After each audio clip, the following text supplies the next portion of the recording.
Hello there my fellow holotable heroes, and welcome to another Conquest video guide. You'll be able to find these and all my other Conquest guides on my SWGOH for Life website. If you haven't seen it yet, go and check it out. The link in the description below.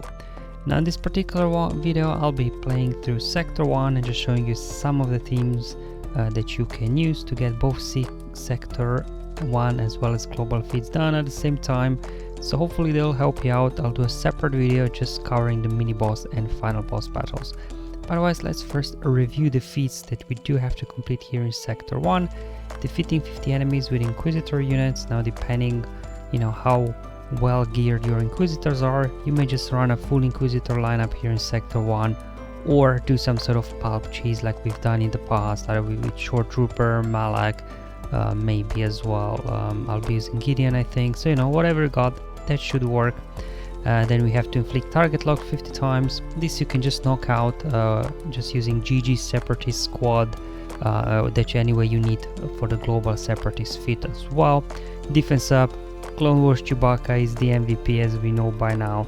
So the only one that probably really will be a little bit, well, not really grindy, but it'll take a few attempts, is gaining Ransom 50 times, because we have only one unit that can do this, and that's Hondo. And obviously to speed up this process you will need Zeta on his ability as well, that will grant him 10 stacks of Ransom. But let's just start off first here with the first battle for today. So I'll just start off with Inquisitors 1. As mentioned before, if you don't have a full Inquisitor lineup, you can use some sort of Pulp's cheese team, because Inquisitors, they work very well with Pulp's leadership, because they put out so many debuffs that once they get going they'll be taking turns over and over again. Obviously again it depends how highly geared they are, how much punishment they can take here. We know when you don't have any entrenched or 45 data this set, so if they're not durable enough to survive, you can always come back to it later once you have your data this set built up. But on that, we just keep going here. Definitely Jedi enemies are a great target for Inquisitors, because Inquisitors, they have extra bonuses versus all the Jedi. So as you can see, once you get going, these guys can't really do a whole lot. So many debuffs are flying out there that really feeds the Pulp Terminator train.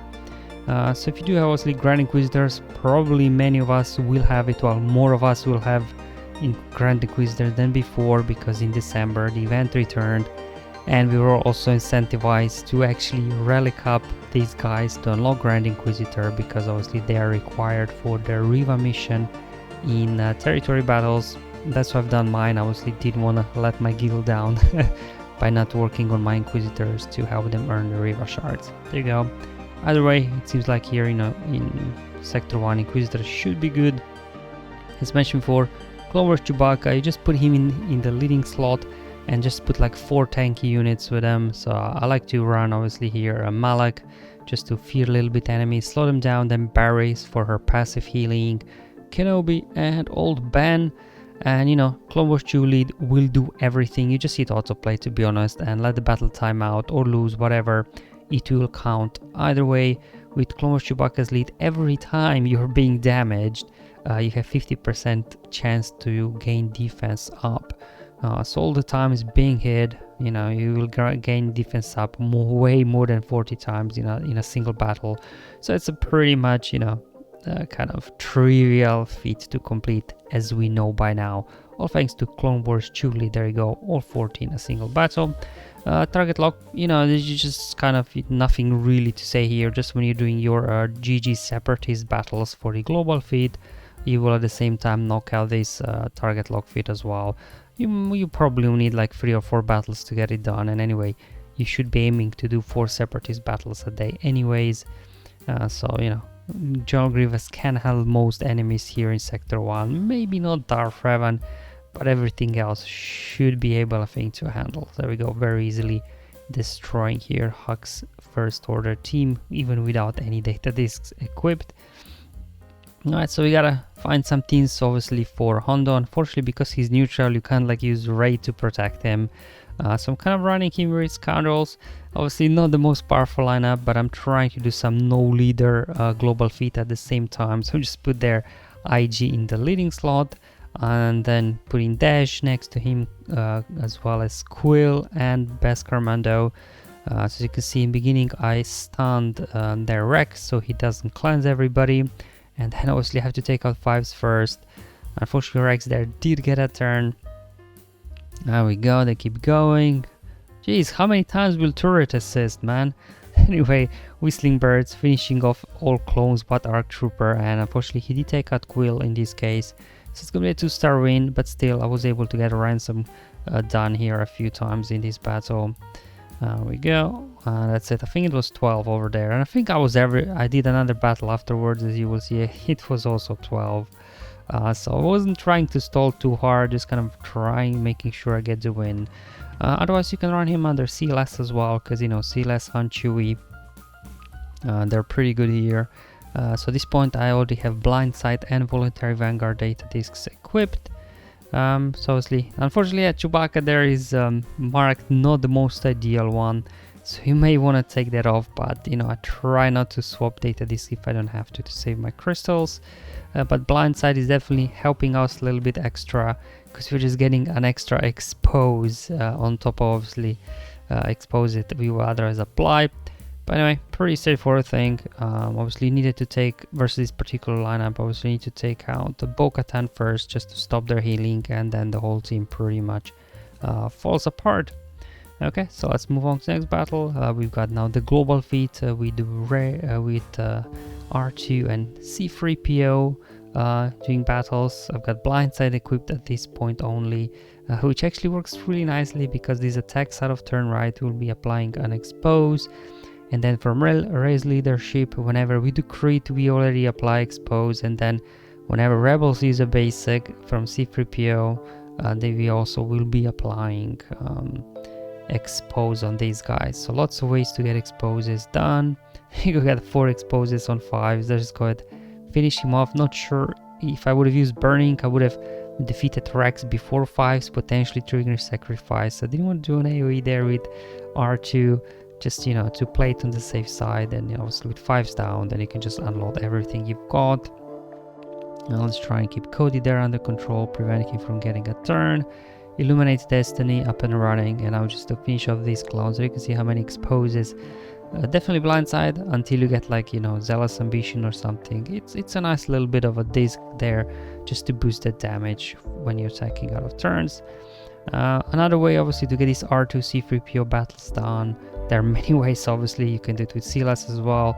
I had this Grievous team to take care of, so just throwing Padme with Voluntary Vanguard data disc on her.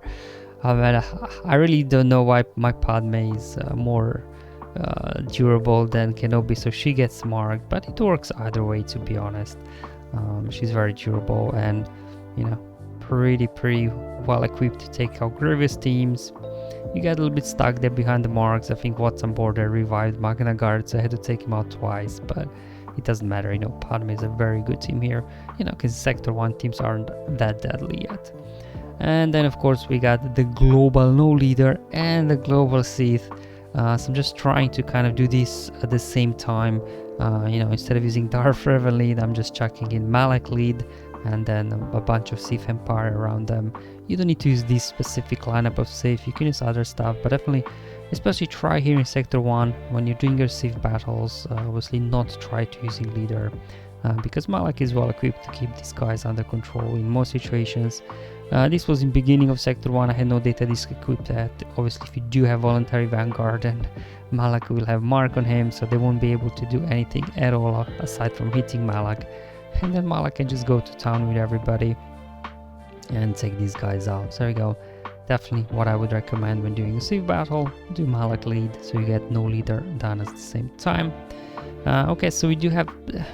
Personally, for me, this global feat will probably be the trickiest because both my 000 as well as BT1 are very low gear. They're 3-star, 4-star, you know, gear rate. I don't really have any anything else on them, to be honest. Some random mods, but because here in Sector 1 the enemies are still kind of slow, I was able to find here Phoenix without Sabine, so no AoEs. I just used Pulp Mara terrain, and as soon as Pulps get that mass stun going, we get shocked from Mara.